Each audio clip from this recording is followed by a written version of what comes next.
Alright, so let me set the stage for you. You've been lifting for a while, you're seemingly eating the right foods, you're thinking you're doing everything right, but you're not seeing as much progress as you think you deserve to see in the gym. Your friends are getting bigger and you're kind of staying the same pace.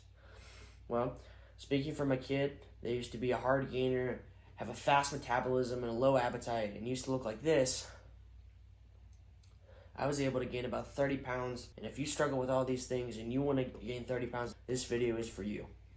So I'm going to divide this video into two sections: nutrition tips and lifting tips, of how personally, for me, I was able to gain weight and size in the gym. So here I'm going to start out, and this is probably something you don't want to hear, but it's true. You need to eat more. Most people say, oh, I think I eat enough, and I feel full all the time, but aren't actually 100% sure what they're eating. They're not tracking their calories, they're not tracking their protein, they don't know what they're getting per day, and you seemingly aren't getting enough. And so that was me. I used to not eat enough, and I would forget to eat, and I would be full all the time. And the way that I fixed this was tracking my calories. Now, there might be a turnoff for some people. Oh, I don't want to track my food, it's hard and stuff. Well, you don't have to, but it's going to get to a point for me that I was just forgetting to eat. And I just, thought to myself, oh, I'll eat enough and I'll do it. But like, tracking my calories made it a rigid schedule. If I have to get to this limit of calories, I have to get this limit of protein, and then I would be confident in what I was eating. Because when I wasn't tracking, I was slowly going back down to being skinny, and it was not something good, and it provided structure.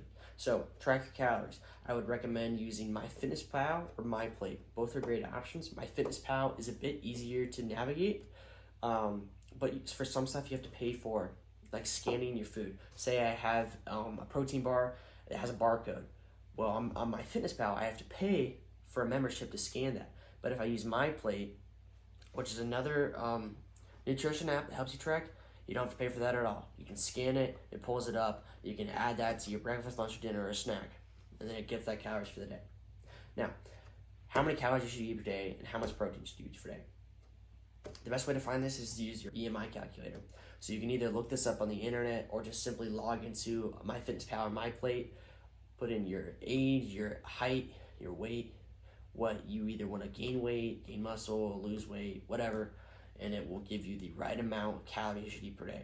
Now with protein, I recommend about a gram of protein per body weight. Say you're 140 pounds, I'd start out by eating 140 grams of protein a day.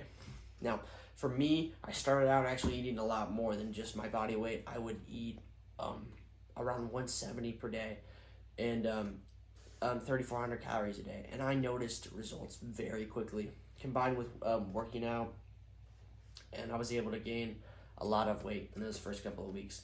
But you need to know how to eat, or what to eat on the bulk.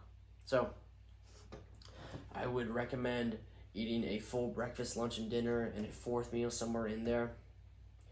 And then I would also recommend protein smoothies. Right, I got one right here. This is the one I used for cutting, since I'm no longer bulking. But regardless, protein smoothies saved me through the bulk. I would put in either milk or a protein shake, like a Core Power Fairlife shake. I'd pour that in there. I put 2 scoops of Orgain protein powder, a banana, peanut butter, and ice cream, and oats. And I was set. It was about 850 calories. I don't know how much protein. I'll throw it up here so y'all can see everything.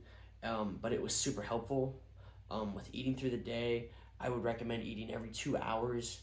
If you are working or you go to school, I would recommend bringing snacks. With meals, lunch or dinner, I love chicken and rice or fish, or you can make these things interesting, but just for me, I didn't really care. I was just kind of eating just bland foods, but it didn't really matter for me. But since you're on a bulk, you can kind of eat whatever, which kind of gets into the topic of whether you should clean bulk or dirty bulk. I recommend a happy medium between those. You don't want to be just eating just garbage, because if you eat crap, crap in, crap out. You know, you need to be eating foods that sustain you with high protein, along with high calories. You need to be getting those calories in. So I recommend a happy medium between both.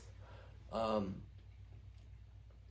always be eating and drinking water. So if you if you say you have a fast metabolism and a low appetite, I would drink lots of water to kind of expand your stomach. Don't do this before you eat, because then it'll just make you bloated and make you full. But drinking lots of water expands your stomach. Along with the more food you eat, the more your stomach expands. So when you digest it all, you'll be hungry again, and it works out very well. All right, so next we're gonna talk about supplements. I recommend protein powder. Really, any protein powder is good, as long as it's got like the base I usually see is 20 grams of protein, and that's fine.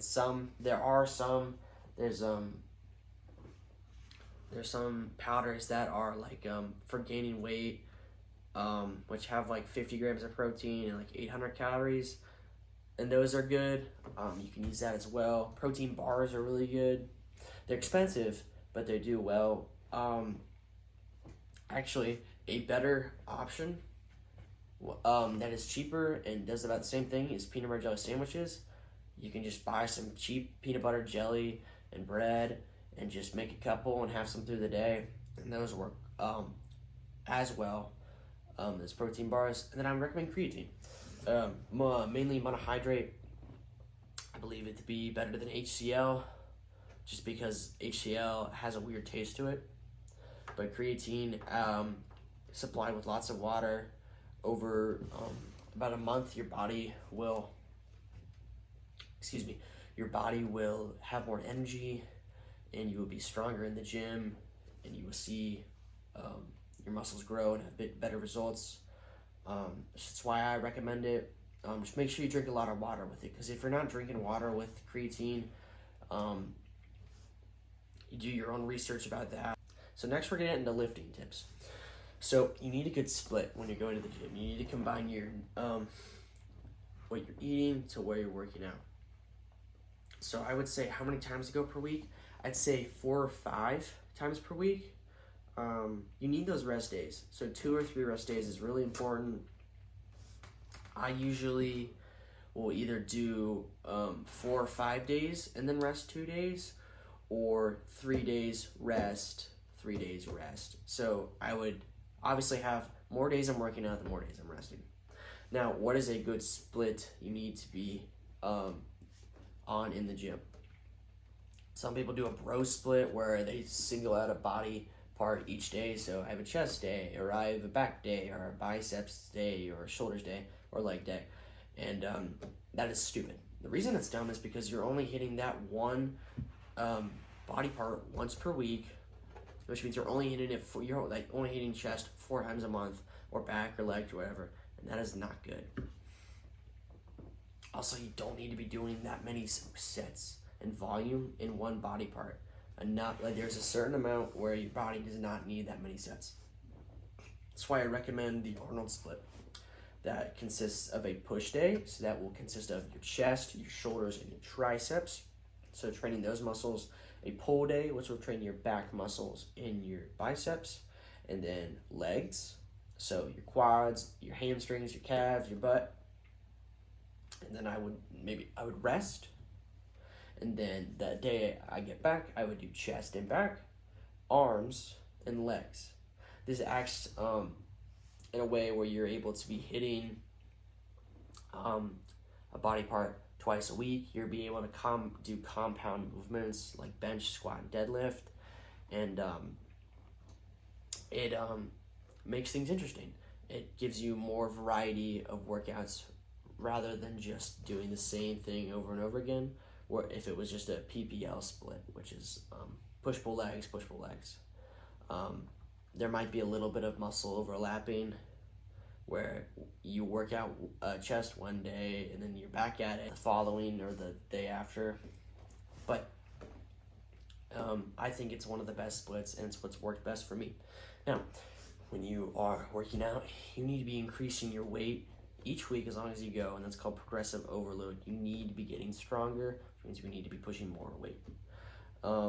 So the best way I recommend this is to either write down how much you're weighing or you're pushing a week, which is something that I did not do, but I'm starting to do it now, and I recommend it. Or you just need to be in a mental count in your head. Hey, I'm actually training to failure here. This is hard, but this is good. Like, I'm feeling good contractions. And the way I would do this is doing 4 sets of 12, 10, 8, and 6 reps. In each set, you're going to be increasing the weight.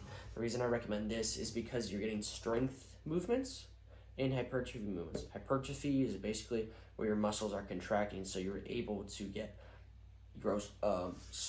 bigger muscles, and then the strength element helps you get stronger muscles. So that was a healthy medium between both, is what I recommend. But when you start out, it doesn't really matter. You don't have to do that. You can just do 4 sets of 10 or 3 sets of 10 or really whatever, because since you have those newbie gains, as long as you're pushing yourself and you're going enough and you're having the right nutrition, you will see lots of progress, trust me. So with these tips, there's essentially everything you need to know about gaining muscle in the gym. In the first couple of weeks, I'm going to be honest, you will notice great improvement, or at least I did. Going from eating like 2,000 calories a day, and who knows what protein, to 170 grams of protein and like 3,400 calories a day. It was crazy. I was like, I think 1 week I gained like 5 pounds. It was insane. I was telling people and they're like, no way. But I was true, and I gained weight fast. Obviously, it's the combined with the training, the what I'm eating, and newbie gains really helped. And then I sort of plateaued around week 5, week 6 later, but I still was improving as much. And so that's what I recommend, and that's how I was able to gain 30 pounds. I hope this video was helpful for you and informational. If you have any questions, or leave it in the comments, and I'll hopefully be able to respond to them. And if you like the video, please like and subscribe. Thank you for watching. Like and subscribe. God bless.